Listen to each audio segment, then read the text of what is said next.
प्रधानमंत्री जी पूर्वी द्वार से पैदल भगवान का एक छत्र लेकर ऊपर चल रहे हैं। वो सीधे गर्भगृह में प्रवेश करेंगे।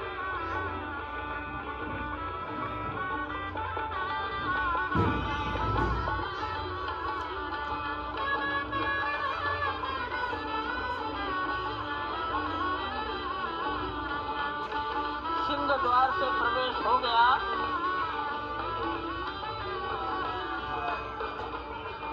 नृत्य मंडप में प्रवेश कर गए।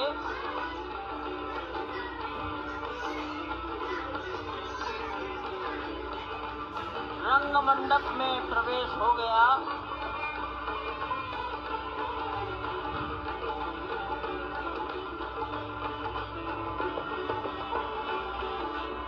अब वो पूर्ण मंडप में प्रवेश करने वाले हैं।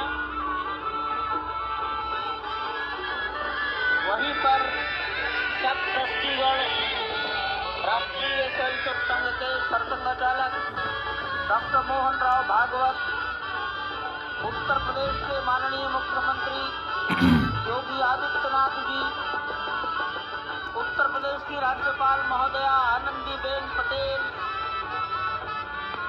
राम जन्मभूमि तीर्थ क्षेत्र के अध्यक्ष नृत्य गोपाल दास जी महाराज उपस्थित हैं।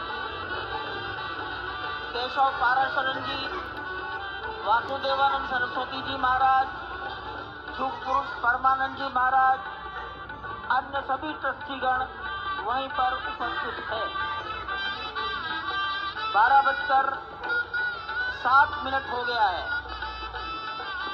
गर्भगृह में प्रवेश हो चुका है। शादी के छत्र गर्भगृह में गोविंद देव जी श्री राम के गर्भगृह की ओर बढ़ाते हुए एक कदम बढ़ाते हुए अनेक मंडपों को पार करते हुए 5 मंडपों को पार करते हुए उस अद्भुत क्षण के साक्षी होने जा रहे हैं जो विश्व में एक इतिहास रचेगा। श्री अयोध्या धाम, जो कि वैकुंठ का हृदय कहा जाता है, आज अत्यंत प्रफुल्लित है। आज उल्लास चारों ओर, आज आनंद चारों ओर। क्यों न हो, भगवान श्री राम पधारे हैं। भगवान श्री राम प्राण प्रतिष्ठित होने जा रहे हैं। चेतना का संचार होने जा रहा है। भगवान श्री राम की उस मूर्ति में जो इस वक्त थोड़ी ही देर बाद आप देखेंगे कि कमल पत्र पर वो विराजमान खड़े के बाल विग्रह के क्षणों को अगर देखें तो प्रधानमंत्री नरेंद्र मोदी समूची सनातन संस्कृति के बिंब के रूप में, कर्तव्य परायण स्वरूप में, धर्म परायण स्वरूप में, 140 करोड़ देशवासियों के प्रतिनिधि के रूप में, तेज तप और तपश्चर्या के पर्याय के रूप में, भारत भारतीयता के अग्रदूत के रूप में और साथ ही साथ सनातन संस्कृति के ध्वजवाहक के रूप में प्रस्तुत हैं। प्रधानमंत्री जी पहुंचे हैं। कहा जा सकता है कि वह शंकर का तेज लिए आता है, सत्य सनातन शाश्वत का वह वेग लिए आता है, माथे पर अपने त्रिपुंड सजाकर जगत गुरु भारत का संदेश लिए आता है। और वह संदेश है वसुधैव कुटुंबकम का, वह संदेश है सर्वे भवन्तु सुखिनः का, वह संदेश है कृण्वन्तो विश्वमार्यम का, वह संदेश है वयम राष्ट्रे जागृयाम पुरोहितः का। यानी प्रधानमंत्री एक तरह से इस प्राण प्रतिष्ठा के संकल्प के बाद जो 6 गृहस्थ हैं वो इस प्राण प्रतिष्ठा के कार्यक्रम को अपनी ओर से, जिन्होंने लगातार तपस्या की है, भूमि पर शयन किया है, बिना कोई अन्न ग्रहण किए लगातार जब से उन्होंने प्राण प्रतिष्ठा का संकल्प लिया है तब से वो 6 के 6 परिवार तपस्या कर रहे हैं। आप सभी जानते हैं कि इस वक्त प्रधानमंत्री मोदी भी पिछले 11 दिनों से तपस्यारत हैं और उन्होंने दक्षिण भारत के अलग अलग मंदिरों में जाकर के अपने इष्ट भगवान श्री राम, अपने इष्ट भगवान श्री शिव का दर्शन किया है। और शिव की बात है तो आप देख लीजिए कि जो पीछे आचार्य इस वक्त आपको दर्शन दे रहे हैं वो काशी से पधारे हैं। वही काशी जो भगवान राम की सखा है, वही काशी जहाँ पर भगवान शिव भगवान राम के स्वामी के रूप में विराजते हैं, वो जगत गुरु है। इसलिए काशी भी मगन है, क्योंकि काशी से ही ज्योतिषी गणेश्वर द्राविड़ ने इस पवित्र मुहूर्त को निकाला है, जिन्होंने जो भूमि पूजन का भी जो ज्योतिषाचार्य का महत्व बताते हुए निकाला था। और इस वक्त आप देखिए कि गर्भगृह में बहुत ही विशिष्ट मेहमान प्रधानमंत्री के साथ इस वक्त आरएसएस के प्रमुख मोहन भागवत जी भी पधार चुके हैं। इस प्राण प्रतिष्ठा समारोह में अनंत अनंत कोटि आत्माओं की भावनाओं को अपने हाथों में लिए करबद्ध प्रार्थना भगवान श्री राम से भगवान श्री शिव की धरती से पधारे आचार्यों की उपस्थिति में बहुत ही दिव्य क्षण वर्तमान में कहा जाए तो भगवान शिव सबसे अत्यधिक प्रसन्न, क्योंकि स्वामी, सखा और मित्र ये तीनों ही संबंध भगवान शिव का भगवान श्री राम से आदि अद्भुत क्षण आपके समक्ष। प्राण प्रतिष्ठा का समय अद्भुत क्षण, युगांतकारी क्षण, इतिहास में स्वर्णाक्षरों में दर्ज होने वाला क्षण के बाद कहा जा सकता है। अरुण गान पर महाप्रगति का अब यह मंगल गान उठा है। करवट बदली, अंगड़ाई ली, सोया हिंदुस्तान मार दे। ये संकल्प के सिद्धि होने का दिन है। ये हमारे पुरखों से किए गए वादों का पूर्ण होने का दिन है। ये विधाता से दिए गए वचन को पूर्ण कर पग पग पर बनी पुनीता है। यदि राम नहीं है श्वासों में तो प्राणों का घट रीता है। नरनाहर श्री पुरुषोत्तम का हम मंदिर भव्य बनाएंगे। सौगंध राम की खाते हैं हम, मंदिर भव्य बनाएंगे। और आज सौगंध के पूरा होने का दिन है। आज विधाता से दी गई शपथ का पूरा होने का दिन है। आज सदियों की आकांक्षा का पूरा होने का दिन है। आज हर्ष का दिन है, आज उत्कर्ष का दिन है, आज अर्चन का दिन है, वंदन का दिन है, अभिनंदन का दिन है, अर्पण का दिन है, तर्पण का दिन है, पुरखों की अभिलाषा के साक्षात होने का दिन है। आज सकल मनोरथ पूरा होने का दिन है। अजय, जिस तरह से आपने पुरखों की याद दिलाई, तो ये जो पौष मास है अश्विनी, वो बहुत ही पवित्र माना जाता है। सभी पुरखों के लिए हम तर्पण करते हैं इस पवित्र मास में। और आज द्वादशी की तिथि है। द्वादशी की तिथि यानी भगवान कूर्म के अवतार की तिथि। वही भगवान कूर्म जिन्होंने सृष्टि के प्रारंभ में समुद्र मंथन के लिए आधार दिया उस मंदराचल पर्वत को, जहां से मतने के बाद अनेक रत्न पैदा हुए, जो आज भी सृष्टि की, प्रकृति की, इस ब्रह्मांड की सेवा में लगे हुए हैं। माँ लक्ष्मी का प्रादुर्भाव हुआ उन्हीं रत्नों में। सबसे पहले विष निकला, जिसको भगवान शिव ने आज भी धारण किए हुए अपने नीलकंठ स्वरूप के रूप में सभी भक्तों को दर्शन देते हैं। वहीं से अमृत भी निकला। आज वही अमृत निकलेगा भगवान श्री राम के प्रतिष्ठा के बाद। आज कुर्मावतार के इस पवित्र तिथि पर, जिस वक्त आज संकल्प ले रहे हैं प्रधानमंत्री नरेंद्र मोदी, संपूर्ण राष्ट्र की तरफ से, संपूर्ण विश्व की तरफ से भगवान श्री राम की प्रतिमूर्ति में प्राण प्रतिष्ठा के स्वरूप के रूप में आज मग्न है। हनुमान जो कि महाराजाधिराज हैं, आज सबसे ज्यादा प्रसन्न है भगवान शिव, जिनकी नगरी से पधारे ये आचार्य मंत्रोच्चार के बीच में संकल्प करा रहे हैं। स्पष्ट तौर पर आप देखेंगे कि ये जो आह्वान किया जा रहा है, जब रघुपति राघव राजा राम, पतित पावन सीताराम, और आज भगवान राघव के रूप में पधारने वाले हैं। वो न रघुपति हैं, वो न राजा राम हैं, न सीतापति हैं। आज सिर्फ और सिर्फ कौशल्या के राघव हैं। और बहुत प्रतीक्षित क्षण, जब प्राण प्रतिष्ठा के बाद भगवान श्री राम खड़े होकर के कृष्ण स्वरूप में, कृष्ण वर्ण के रूप में आज भगवान श्री राम अपने 5 वर्ष के उस अद्भुत छवि का दर्शन देंगे। और साथ ही साथ पुराने जो विग्रह है उसके समक्ष जो संपूर्ण जो मानवता है उस वक्त नतमस्तक होगी। आप देख रहे हैं गर्भगृह, पवित्र गर्भगृह जिसका निर्माण संपन्न हो चुका है, शिखर का निर्माण संपन्न हो चुका है। और ये अद्भुत क्षण जब प्रधानमंत्री इस वक्त श्री राम लला के सामने पहुंचने वाले हैं। और बहुत ही पवित्र दिन आज का, और द्वादशी का दिन। कल तो पूरी अयोध्या ने एकादशी की, लेकिन 11 दिनों से अपने व्रत के जरिए एक तपस्वी की भांति प्रधानमंत्री मोदी ठीक उसी तरह से, जैसे भगवान श्री राम ने राज्याभिषेक से पहले भूमि पर शयन किया, भगवान श्री राम ने राज्याभिषेक से पहले जैसे अन्न जल का त्याग किया, महर्षि वशिष्ठ के कहने पर उन्होंने सारी गतिविधियों का, सारी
इस वक्त आप देख रहे हैं ये जो अद्भुत योग बना है। आज मध्याह्न में लगभग 12:30 बजे अयोध्या में श्री राम जन्मभूमि स्थान पर नवनिर्मित मंदिर में श्री राम भगवान की प्रतिष्ठा होगी। ये मेष लग्न है, वृश्चिक नवांश है और अभिजीत क्षण है। मृगशीर्ष नक्षत्र है जो कि भगवान चंद्रमा के साथ जुड़ा हुआ है और आज सोमवार का बहुत ही अद्भुत दिन जिसमें ये परम योग बना है। इंद्र योग, आनंद योग, सर्वार्थ सिद्धि योग, अमृत सिद्धि योग, पूर्व कालामृतानुसार जो बाण पंचक सिद्धि योग नहीं होने से ये संजीवनी योग बन रहा है। आप स्पष्ट तौर पर समझे कि ये जो पंच बाण है, पंच बाण न होने से ये संजीवनी योग और लग्नेश मंगल में होने से नवमेश गुरु की परंपरा दृष्टि होने से राजयोग बन रहा है। इस अद्भुत क्षण में, इस अद्भुत योग में ये जो प्राण प्रतिष्ठा होनी है 12:30 बजे, जिसके लिए 84 सेकंड्स का समय निर्धारित किया गया है। आप समझिए कि मकर में इस वक्त भगवान सूर्य हैं और उनके होते हुए पौषे राज्य विविध जात या बृहस्पति वचन यहाँ चरितार्थ होता है। तो ऐसे में मंगल प्रसंग में सभी को सम्मिलित होने का जो प्रण है भगवान श्री राम को यहाँ पर लाने का जो मुहूर्त है वो अद्भुत है और इससे राम राज्य की प्रतिस्थापना करने में भारत को अवश्य मदद मिलेगी। और इसी संकल्प के साथ आज इस प्राण प्रतिष्ठा समारोह की शुरुआत हुई है और अब से थोड़ी ही देर में वो दिव्य क्षण आने वाला है जब भगवान श्री राम में प्राण प्रतिष्ठित होंगे। निश्चित तौर से वह क्षण समीप है जिसका इंतजार सदियों से लोगों का था। वो क्षण समीप है जिसका समूचा चराचर, यक्ष, गंधर्व, सुर, नर, हर कोई आकर उसका साक्षी बन रहा है। समूचे भारत के सभी पंथ, संप्रदाय, मतांतर, सभी धर्मों के धर्माचार्य, महामंडलेश्वर, हर कोई यहाँ मौजूद है।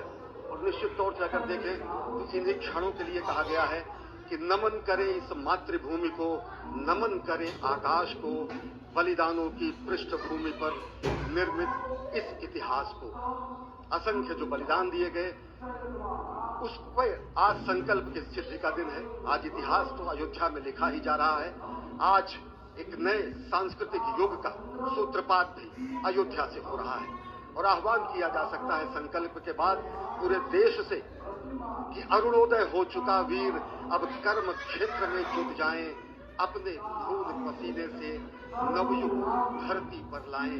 और नवयुग की कामना, धरती पर नवयुग लाने की कामना हमारी ही संस्कृति करती है। जो सत्य है, शाश्वत है, सनातन है, जो वसुधैव कुटुंबकम की बात करती है, जो आंगो भद्रा क्रतवो यंतु विश्वता की बात करती है, जो सर्वे भवन्तु सुखिनः सर्वे सन्तु निरामयः की बात करती है, जो संपूर्ण चराचर के कल्याण की बात करती है, हमारी ही संस्कृति है। समस्त विश्व में बंधुत्व और लोक कल्याण की प्रार्थना करती है, मंत्र देती है। अजय, और जिस तरह से हम कह रहे थे, ये आप भगवान श्री राम का विग्रह देख रहे हैं जिन्होंने इस प्राचीन स्वरूप में, इसी स्वरूप में लोगों को दर्शन दिए। भगवान श्री राम, भगवान श्री लक्ष्मण और श्री कृष्ण के साथ लगातार रूप में दर्शन देते रहे और आज वो भी स्वर्ण के सिंहासन पर प्रतिष्ठित होंगे और साथ में ही दोनों ही जो दर्शन होंगे वो दर्शन प्राप्त होंगे। बहुत ही आनंद का क्षण जब भगवान श्री राम कृष्ण मूर्ति में कहते हैं कि कलयुग में भगवान कौन है, वो कृष्ण है। सतयुग में भगवान का नाम वीर था, त्रेता में भगवान का जो वर्ण है, रंग है, वो लाल रंग का रक्तवर्ण का हुआ, और द्वापर में वो नीले रंग के हुए, और अब कलयुग में कृष्ण वर्ण के लिए। और इसीलिए जो मूर्ति का निर्माण है वो कृष्ण मूर्ति का निर्माण किया गया है। और क्या इसकी जब मूर्ति प्राण प्रतिष्ठित की जाएगी तो शुभ मुहूर्त में पुराने के साथ जो रामलला चारों भाइयों के साथ में प्राण प्रतिष्ठा का कार्यक्रम चल रहा है, वो भी दर्शन देंगे, जो कि स्वर्ण सिंहासन पर विराज चुके हैं। आप देखिए कितनी अद्भुत छवि है, उनके हाथ में धनुष बाण दे रहे हैं। प्राचीन करके प्रधानमंत्री नरेंद्र मोदी ने जो ये कार्य किया है उसको आगे बढ़ाते हुए प्रधानमंत्री आज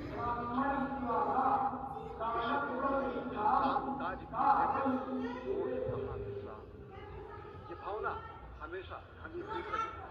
प्रधानमंत्री नरेंद्र मोदी देखा जब 9-10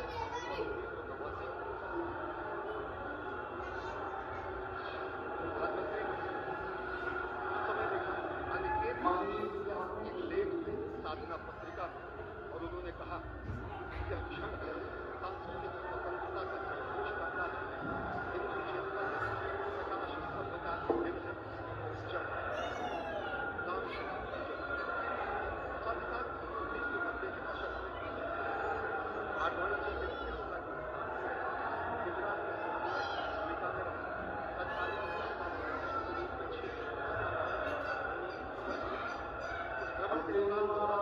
जिसमें केवल जल का भोग करके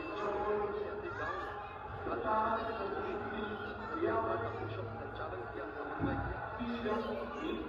सोमनाथ से अयोध्या की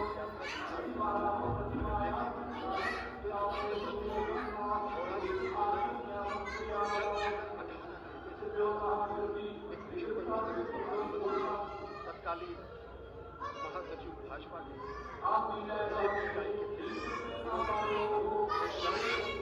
और अगर एकात्मता यात्रा करें तो 92 में कार्यकर्ता के रूप में यहाँ पर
मास्टर अब सरयू मैया और राम की पैड़ी की ओर जाएंगे। वहीं पर संपूर्ण भारत और संसार के मीडिया कर्मी अर्थात electronic media, print media, social media, YouTuber